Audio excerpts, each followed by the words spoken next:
Two words that equal four. Hassan Reddick is so talented that even his name doubles in production. Let's get it, everybody.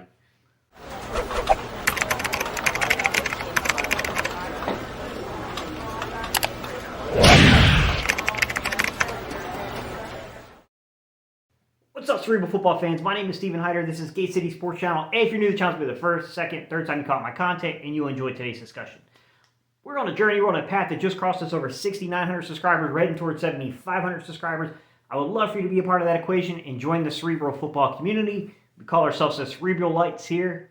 Just need you to hit that subscribe button to do that. To my OG subscribers, hat in hand, here to ask you that favor, guys. Hit that thumbs up button, smash the like button, help me spike this algorithm and get this in front of new people that we could potentially convert into our little audience here on the YouTube.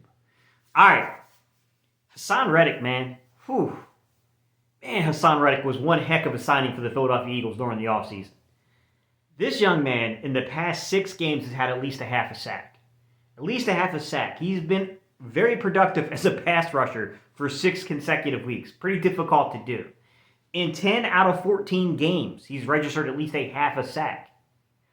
Mind you, by the way, he didn't register anything the first 2 games of the season.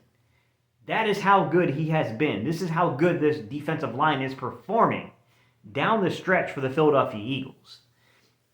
And while we can celebrate this victory and know that, like, oh boy, that game was a little closer than we thought inside the elements and the cold out there, one thing I will say is that it has been a long time since I felt like the Eagles had a dominant edge rusher. I mean, somebody that you just knew, like, boy, you better game plan for this young man or else he's going to disrupt your entire flow. He's going to make things very tough on your offense to function and flow. Some of us that go back a little ways and people even older than me, you guys might remember some guys like Greg Brown. You know, Greg Brown had a 16-sack season back in the early 80s. You know, Dennis Harrison playing in the late 70s into the 80s. You know, Harrison and Brown formed a really good edge rushing, unit before Reggie White arrived. And then Reggie White, who, while I didn't get to see Reggie White's like 21 sack season, and I think that was like 87, I want to say, guys. I was too young. I was like maybe 4 years old at that point, guys. I did get to see Reggie White play just before the free agency market stuff came into play, right? Just before, that 92-93 season to where he ended up leaving out. So I did get an opportunity. I did get a chance to see Reggie White play. I do remember, even being a young kid, just how dominant Reggie White was. I mean, he was a factor, man. Reggie White was probably the most gifted edge rusher I've ever watched in my life in terms of technique. Not a fast guy. It wasn't about speed. It was pure power. But just the hand placements, what he did, how he fought through, it was crazy. And then you fast forward to the 2000s, the Reed era and plus Reed, right? That era that, these last 2 kind of like decades inside of the, 21st century, if you will. To where we had guys like Hugh Douglas. We had guys like Trent Cole, Connor Barwin, Jason Babin, Javon Curse.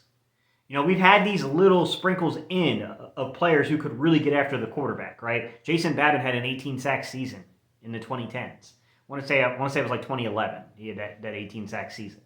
So, I mean, we've definitely had elements of where, like, we've had a guy. Trent Cole definitely had some seasons where that guy was unstoppable. Hugh Douglas was a really, really good, edge rusher himself. I mean, that Hugh Douglas and Javon Curse kind of mixture was pretty good. That was a really good rotation at defensive end for the Eagles for a while. Then you had, like, Babin and Trent Cole, and, I think even Barwin kind of intersected into that group a little bit with Trent Cole, I think. Man, we got a group this year. we got a guy for you. We got a guy. Hassan Reddick, bro. Hassan Reddick, man, 12 sacks on the season. 6 in a row. 6 in a row where he's registered at least a half a sack. This guy is heating up down the stretch. 4 forced fumbles on this season. 4. This dude is a straight impact player, man. He is an impact player. Josh Sweat, I think he's at like 9.5 sacks now.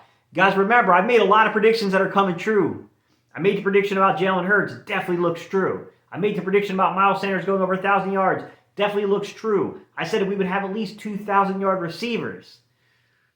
Devontae's on the cusp of making that become true. You know what I mean? Like, I said that Josh Sweat would probably get double-digit sacks this year. It's right there, man. We got a unit this year, guys. We have got a unit this year that can play. You got Josh Sweat. You got Brandon Graham. You got Hassan Reddick. Javon Hargrave. I mean, even Fletch has got like 6 sacks on the season. Like, we got some guys, man. We got a few guys that can play here defensively, no doubt about it. And it's such a relief because last season we had talent. It wasn't like we lacked talent per se, but you could tell that the pass rush and coverage just were not married together. They weren't married together. Like, one has to assist the other. This season, for most of the season, I mean, we've had our moments, of course, but for most of the season, we see a much better marriage between pass rush and coverage, and it is producing. Even with, C.J. Gardner-Johnson going down, I will tell you that our ability to turn teams over, it hasn't quite been the same without C.J. Gardner-Johnson in the lineup. We haven't quite been that kind of unit that's sneaky, you better be careful with your ball placement. We haven't really had that kind of production minus, C.J. Gardner-Johnson. But when C.J. Gardner-Johnson went down, boy, is this defensive line picked up. Like, one hand covering the other hand. It is crazy how good this team is right now. It is crazy how good Hassan Reddick is. Today's video is sponsored by Gate City Sports. Hey, what's up, guys? If you have not had the opportunity yet to go check out the catalog, go check out the catalog. There's some gems in there, like this black trucker's cap with the mesh lining on the back, guys. Check it out, man. The green cerebral logo, the white Gate City, lettering here, the white shades. Bro, it stands out. It looks good. It fits, feels good. The brim is nice and firm on this thing. It's a great product, guys.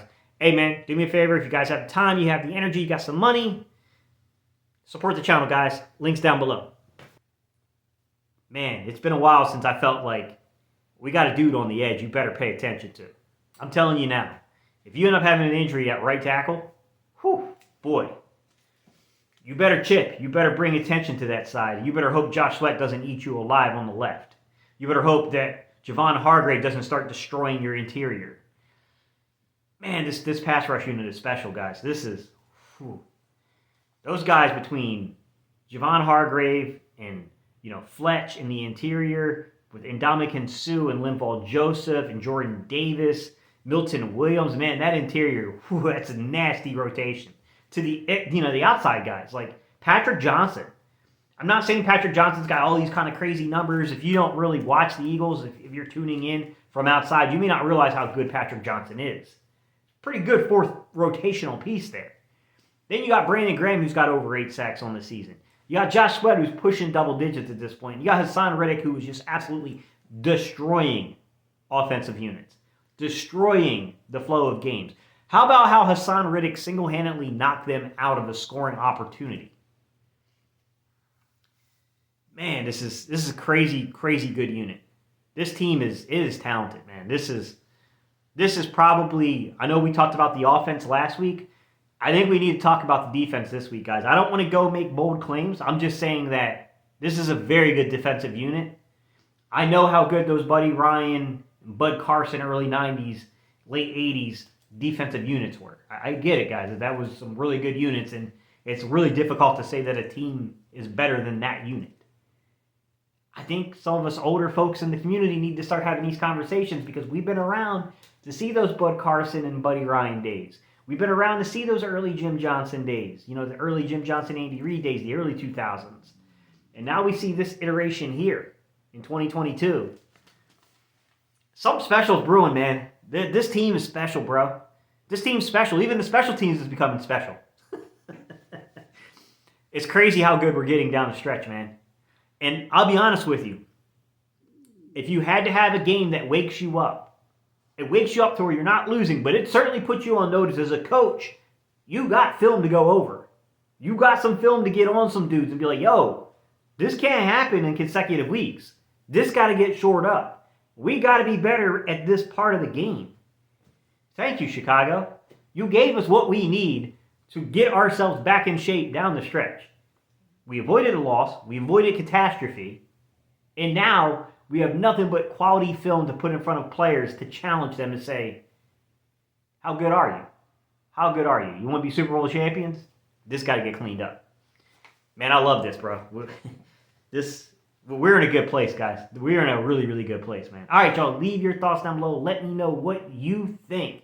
If you're old enough to remember each of those units I just talked about, guys, the early Bud, well, I'm sorry, not the early Bud, the Bud Carson and, Buddy Ryan units of the late 80s, early 90s.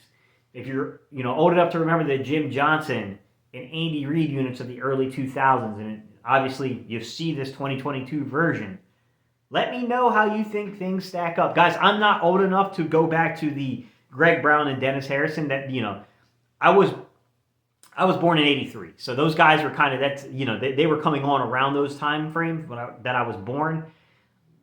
I'm not familiar with the Dick Vermeil years, guys. I don't know the defense like that. I don't know, what I'm saying? Like that was before my time, so I can't really weigh in on that one. But I do know we have community members that were old enough to remember those units, those Dick Vermeil units. So if I'm leaving out a group, I know I went early. I tried to go early '80s into the late '80s into the '90s.